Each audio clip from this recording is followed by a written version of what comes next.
नमस्कार साथियों, आपका स्वागत है आज के इस वीडियो में। तो दोस्तों, आज हम डिस्कस करेंगे AHTP प्रोग्राम का सर्जरी का मेन एग्ज़ाम 2016 का। तो स्टार्ट करते हैं आज का ये वीडियो।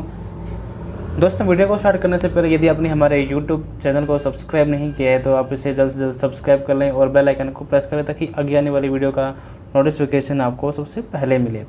तो स्टार्ट करते हैं दोस्तों आज का ये वीडियो। सर्जरी का हमारा ये सोल्व आज करने जा रहे हैं एग्ज़ाम को 2016 का। तो इसमें आज का हमारा पहला प्रश्न था, द्वितीयक डिग्री कंटूजन घाव को डैश डैश कहते हैं। ये एग्ज़ाम 2016 का सर्जरी का है। तो इसमें पहला प्रश्न है हमारा, द्वितीयक डिग्री कंटूजन घाव को डैश डैश कहते हैं। तो इस घाव को क्या कहते हैं? जो इसका आंसर है वो क्या होगा? ब्रुसेस घाव। ब्रुसेस घाव यानी कि द्वितीयक डिग्री कंटूजन घाव को ब्रुसेस घाव कहते हैं। सेकंड क्वेश्चन है, प्लास्टर ऑफ पेरिस पट्टी को उपयोग से पहले डैश डैश डैश पानी में भिगोया जाता है। यानी कि प्लास्टर ऑफ पेरिस यानी कि POP को यूज़ करने से पहले कौन से पानी में भिगोया जाता है? जिसका आंसर है वो क्या होगा? Hot water. यानी कि गर्म पानी में क्या है?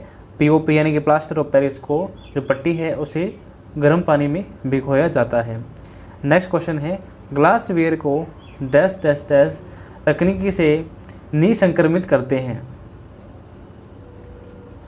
ग्लासवेयर को डैश डैश डैश तकनीकी से निसंक्रमित करते हैं। यानी कौन सी तकनीक के द्वारा क्या है हम जो ग्लासवेयर को क्या है हम निसंक्रमित करते हैं?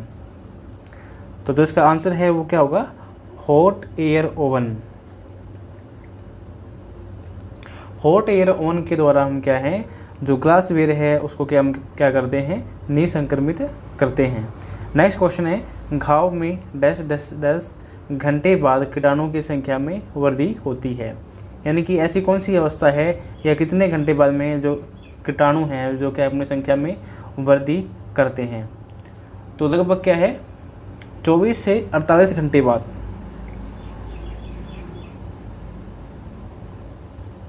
जो क्या है घाव में वृद्धि करते हैं। लेकिन एक बात और है, इसमें दो प्रकार के मैं बता देता हूँ यहाँ पे। एक घाव होता है एसेप्सिस घाव और एक घाव होता है सेप्सिस घाव। एसेप्सिस घाव कौन सा होता है? निसंक्रमित वाला घाव। निसंक्रमित घाव। और सेप्सिस कौन सा होता है? संक्रमित घाव। निसंक्रमित घाव ऐसा घाव जिसमें किसी प्रकार का बैक्टीरियल या वायरल इन्फेक्शन ना हो, वह घाव का कहलाता है? एसेप्सिस कहलाता है। सेप्सिस घाव ऐसा घाव जिसमें क्या होता है? बैक्टीरियल इन्फेक्शन या वायरल इन्फेक्शन होता है, तो ऐसा घाव क्या कहलाता है? सेप्सिस घाव कहलाता है। यदि घाव क्या है कितने घंटे तक खुला रहे? ये लगभग क्या है 6 से 8 घंटे तक यदि घाव खुला रहता है और उसमें किसी प्रकार का बैक्टीरियल इन्फेक्शन या वायरल इन्फेक्शन नहीं होता है तो वह घाव एसेप्सिस घाव कहलाता है। यदि वह 6 से 8 घंटे होने के पश्चात उसमें यदि बैक्टीरियल इन्फेक्शन या वायरल इन्फेक्शन होता है तो वह घाव क्या कहलाता है? सेप्सिस घाव कहलाता है। अब क्वेश्चन क्या पूछ रहा है, घाव में कितने घंटे के बाद में कीटाणुओं की संख्या में वृद्धि होती है? 6 से 8 घंटे बाद तो वह घाव क्या हो जाएगा? कंटामिनेशन हो जाएगा, यानी कि उसमें क्या है बैक्टीरियल या वायरल इन्फेक्शन फैल जाएगा। लेकिन कीटाणु हैं जो अपनी वृद्धि कब करते हैं? लगभग 24 से 48 घंटे बाद में कीटाणु क्या है अपनी संख्या में ग्रोथ करने लग जाते हैं। ठीक है। नेक्स्ट क्वेश्चन है, पूंछ विच्छेदन यानी टेल एम्पुटेशन में डैश नर्व ब्लॉक की जाती है। यानी कि टेल एम्पुटेशन में कौन सी नर्व ब्लॉक की जाती है? तो जो इसका आंसर है वो क्या हो जाएगा? कार्नवल नर्व। कार्नवल नर्व को क्या है ब्लॉक करते हैं टेल एम्पुटेशन के टाइम में। ठीक है। नेक्स्ट क्वेश्चन है, सूचरिंग सुइयाँ डैश और डैश प्रकार की होती हैं। यानी पूछा इसमें दो डैश पूछे इसने, सूचरिंग सुइयाँ डैश और किस प्रकार की ये होती हैं? तो सूचरिंग जो सुइयाँ होती हैं वो कैसी होती हैं? राउंड। यानी क्या होंगी? राउंड फॉर्मेशन में होंगी। और क्या होंगी? वो आगे से कैसी होंगी? कटिंग वाली होंगी। कैसे होंगी? कटिंग प्रकार की। राउंड होंगी और कटिंग प्रकार की होती हैं। नेक्स्ट क्वेश्चन था इसमें, ग्रीन स्टिक अस्थिभंग का डैश अस्थिभंग का उदाहरण है। यानी बताना है कि ये जो घाव है वो किस प्रकार का घाव है। जो ग्रीन स्टिक है वो कैसा घाव है, अपूर्ण है। कैसा होगा, अपूर्ण अस्थिभंग का उदाहरण है। रोमेनोटोमी, नेक्स्ट क्वेश्चन है, रोमेनोटोमी ऑपरेशन डैश फोर्सेप काम में लेते हैं। कौन सा फोर्सेप है इसमें, देखो इसमें डाउटफुल है, मैं वैसे बता देता हूँ आपको। मेरे हिसाब से इसमें क्या आना चाहिए, वल्सेलम। वल्सेलम फोर्सेप का क्या है इसमें यूज़ करते हैं। इसका थोड़ा सा आप देख लेना, ये थोड़ा सा डाउटफुल में है, ठीक है। मेरे हिसाब से इसमें वल्सेलम जो फोर्सेप होता है इसका उपयोग करते हैं, ठीक है। जहाँ तक आपको लगे तो आप मुझे कमेंट बॉक्स में बताएंगे कि इसका जो आंसर है वो राइट है या कोई और आंसर इसका आना चाहिए, ठीक है। नेक्स्ट क्वेश्चन है, हर्निया में डैश सूचर तकनीकी में काम में लेते हैं। हर्निया में डैश सूचर तकनीक काम में लेते हैं। जब हर्निया जो ऑपरेशन होता है उस टाइम में सूचर तकनीक है वो कैसे यूज़ करते हैं, तो कैसे यूज़ करते हैं इसमें,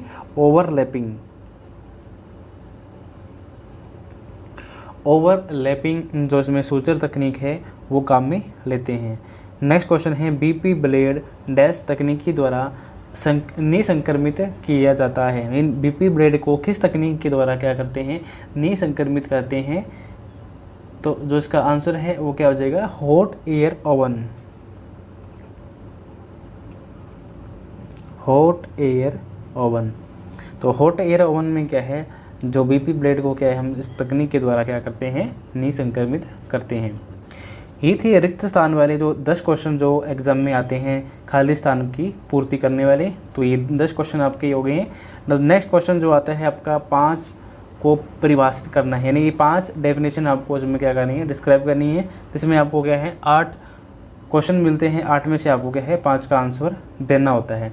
तो देखिए इसमें पहला दिया हुआ है एसेप्सिस, दूसरा दिया हुआ है हीमोरेज, तीसरा दिया हुआ है कंपाउंड फ्रैक्चर, ठीक है, और फोर्थ दिया हुआ है इसमें फायरिंग, फिफ्थ दिया है इसमें टीट बिस्टुरी, और सिक्स दिया हुआ है इसमें डी हॉर्निंग, और सेवन्थ दिया हुआ है इसमें एब्जॉर्बल सूचर, और लास्ट इसमें दिया हुआ है टैटूइंग। तो इन सभी को हम डिस्कस करते हैं आगे एक एक करके। सबसे पहले हम बात करते हैं एसेप्सिस के बारे में। इसमें हमने फर्स्ट ऑफ ऑल बात करते हैं, सबसे पहले डेफिनेशन की बात करते हैं इसमें।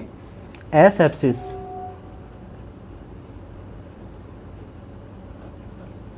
तो मैंने आपको बताया है एसेप्सिस क्या होती है, निसंक्रमित की अवस्था। तो इसमें हम क्या लिखेंगे डेफिनेशन के अंदर, तो वह अवस्था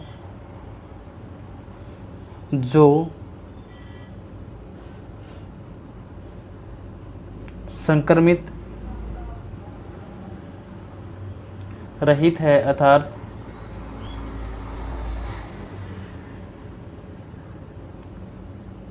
रोग उत्पन्न करने वाले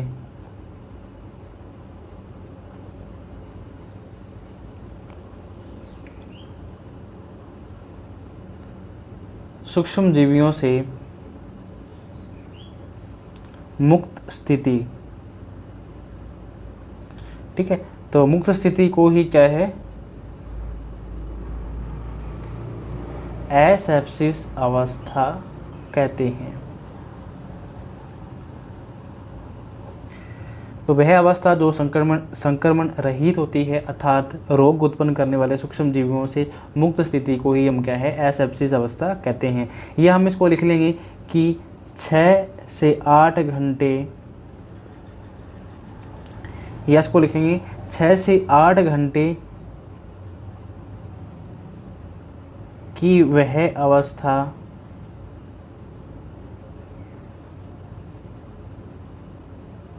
जिसमें घाव खुला रहता है,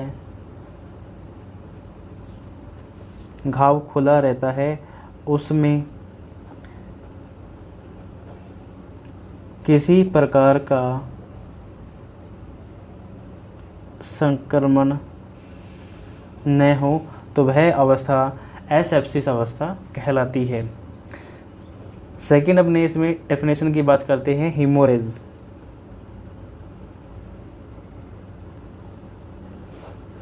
तो हीमोरेज की अवस्था कौन सी होती है, तो लिखेंगे रक्तवाहिनियों का, क्या लिखेंगे, रक्तवाहिनियों का टूट जाने से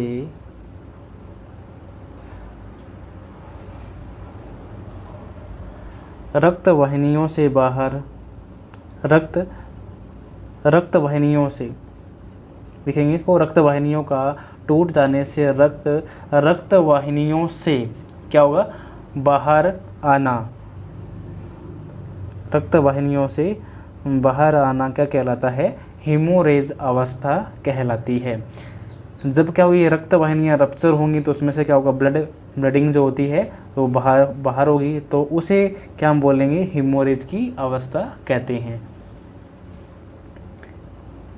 नेक्स्ट हमारी डेफिनेशन आती है कंपाउंड फ्रैक्चर। कंपाउंड फ्रैक्चर यानी कंपाउंड फ्रैक्चर कौन सा होगा, तो इसमें क्या लिखेंगे अपने कि ऐसा घाव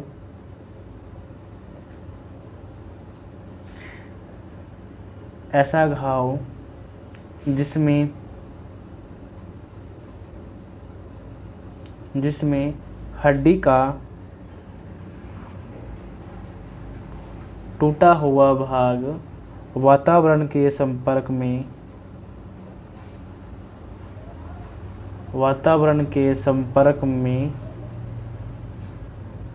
आ जाता है। यानी कि जब घाव होगा उसमें जो हड्डी है, हड्डी फ्रैक्चर होगी, हड्डी का जो टुकड़ा है, जो भाग है, वो क्या होगा, बाह्य वातावरण के संपर्क में आ जाएगा। तो ऐसा घाव में क्या है, संक्रमण होने की संभावनाएं बढ़ जाती हैं। तो ऐसे घाव में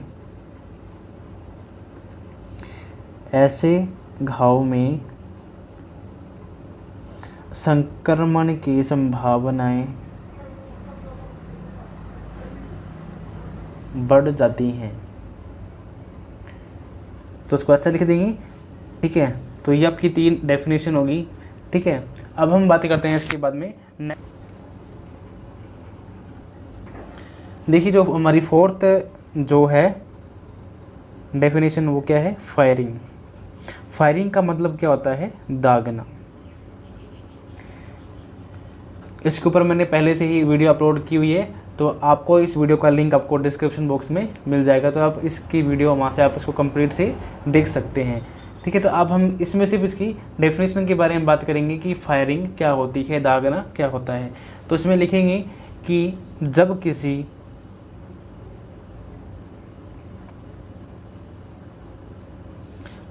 किसी लोहे की गर्म छड़ से स्किन को पूर्ण गहराई तक जलाने को फायरिंग कहा जाता है। आपको सिर्फ इसमें डेफिनेशन के बारे में बताना है कि फायरिंग क्या होती है। यानी कि सिंपल सीखेंगे तो जब किसी लोहे की छड़ से स्किन को पूर्ण गहराई तक जला देंगे तो हम उससे क्या बोलेंगे, फायरिंग कहते हैं। अब आपको पता है ये बहुत प्रकार की होती है, जैसे कि सुपरफिशियल लाइन फायरिंग होती है, बर्ड फायरिंग होती है, या इसे पेनिट्रेटिंग फायरिंग भी बोलते हैं। इसके अलावा पिन पॉइंट फायरिंग होती है, निडल पॉइंट फायरिंग होती है और मिक्स्ड फायरिंग होती है। तो इसके ऊपर मैंने कंप्लीट से वीडियो बनाया हुआ है, तो इसका वीडियो का लिंक आपको डिस्क्रिप्शन बॉक्स में मिल जाएगा, ठीक है। अब हम नेक्स्ट डेफिनेशन की बात करते हैं, टीट बिस्टुरी। तो टीट बिस्टुरी क्या होती है, इसको हम सिंपल सा लिखेंगे कि इसका प्रयोग थनों में दुग्ध प्रवाह रुकने पर थनों की ओपनिंग को चौड़ा करने के लिए, सिंपल सा लिखेंगे इसमें अपने इसका यूज़ कैसे करेंगे, थनों में दुग्ध प्रवाह रुकने पर थनों की जो ओपनिंग है वो बंद हो जाती हैं या अवरुद्ध हो जाती हैं, तो उसे चौड़ा करने के लिए टीट बिस्टुरी का उपयोग करते हैं ताकि दूध को निकाला जा सके। ठीक है।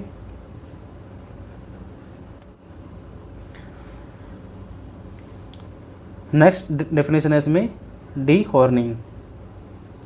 तो डी हॉर्निंग क्या होती है, जब वह अवस्था होती है जिसमें जब सींग टूट जाता है या उसकी वजह से जो स्किन इन्फ्लेमेशन बढ़ जाती है। जैसे हमने देखा होगा मुर्रा भैंस में जो सींग है वो कैसे होते हैं, घुमावदार होते हैं, जो क्या स्किन पर लगने लगते हैं, जिसकी वजह से क्या होता है, इन्फ्लेमेशन होता है। तो उसको क्या है, हटाने के लिए इसका उपयोग करते हैं। या कभी क्या होता है, जब पशु होता है जो आपस में टकराने की वजह से या टक्कर मारने की वजह से क्या होता है, जो सींग का कुछ भाग होता है वो टूट जाता है, इसमें से क्या होती है, ब्लीडिंग होती है। तो उस जो अलग हुआ पार्ट है, यानी कि उसको साफ़ करने के लिए भी क्या है, इसको जो मतलब जो अवशेष भाग है जो सींग का, उसको हटाने के लिए भी क्या है, अपन क्या करते हैं, डी हॉर्निंग का प्रयोग करते हैं। यह कब करते हैं, आपने देखा होगा जो बड़ी सींग वाले जो गाय हैं, जो बैल है, जैसे कि अपनी बात करते हैं अंकरेज की बात करते हैं, तो इस जानवर में क्या होता है, जो उनके जो सींग होते हैं वो बड़े होते हैं। इसमें क्या होता है, एक रोग होता है, कैंसर होता है, इसे हम क्या बोलते हैं, कमेडी रोग भी कहते हैं। तो वो उस रोग की वजह से क्या है, इनके सींग को हटाना पड़ता है, तो हम उसे क्या बोलते हैं, डी हॉर्निंग कहते हैं। तो इसको हम सिंपल सा कैसे लिखेंगे कि वह अवस्था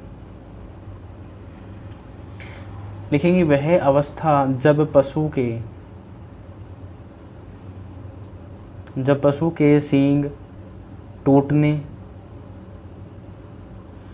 या कमेडी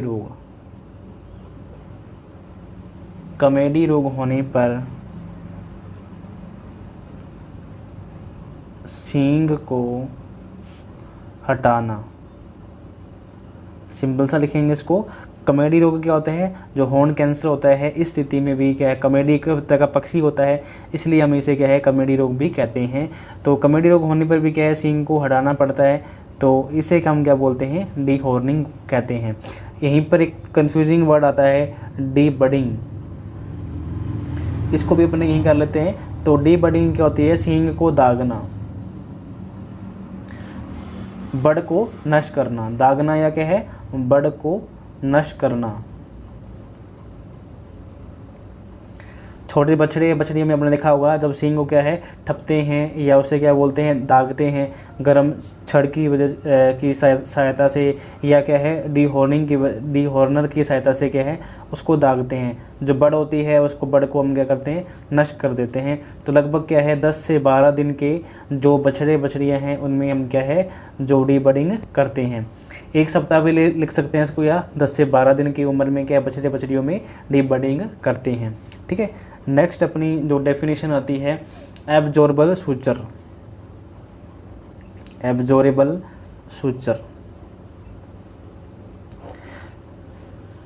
ये भी सिंपल सा लिखना है आपको, सिर्फ इसके डेफिनेशन के बारे में बताना, ना कि आपके इसके जितने भी जो कितने प्रकार के होते हैं, कहाँ कहाँ यूज़ होते हैं, आपको नहीं लिखना। सिंपल सा इसमें डेफिनेशन पूछी है। तो एब्जॉर्बल सूचर क्या होते हैं, लिखेंगे कि वह धागे जो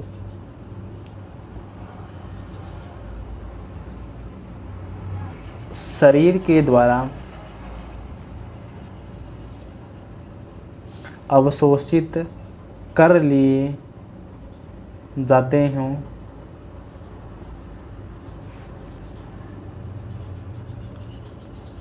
और इन्हें काटने की ज़रूरत नहीं होती है, काटने की ज़रूरत नहीं होती हैं, तो वह क्या कहलाते हैं, एब्जॉर्बल सूचर कहलाते हैं। अगर आप लिखना चाहो तो इसमें आप लिख सकते हो फेसिया लेटा, एमनोटिक मेम्ब्रेन, पॉलीगैलेक्टिन, रक्सोना। ये क्या है, इस प्रकार के क्या है, जो एब्जॉर्बल सूचर हैं, आप इनको लिख सकते हैं। तो लास्ट हमारी जो डेफिनेशन बनती है उसको भी हम कर लेते हैं। जो लास्ट हमारी डेफिनेशन बनती है टैटूइंग। टैटूइंग क्या होती है, ये भी क्या होती है, पशु की पहचान के लिए एक विधि है। ठीक है, देखेंगे इसकी, पशु की पहचान के लिए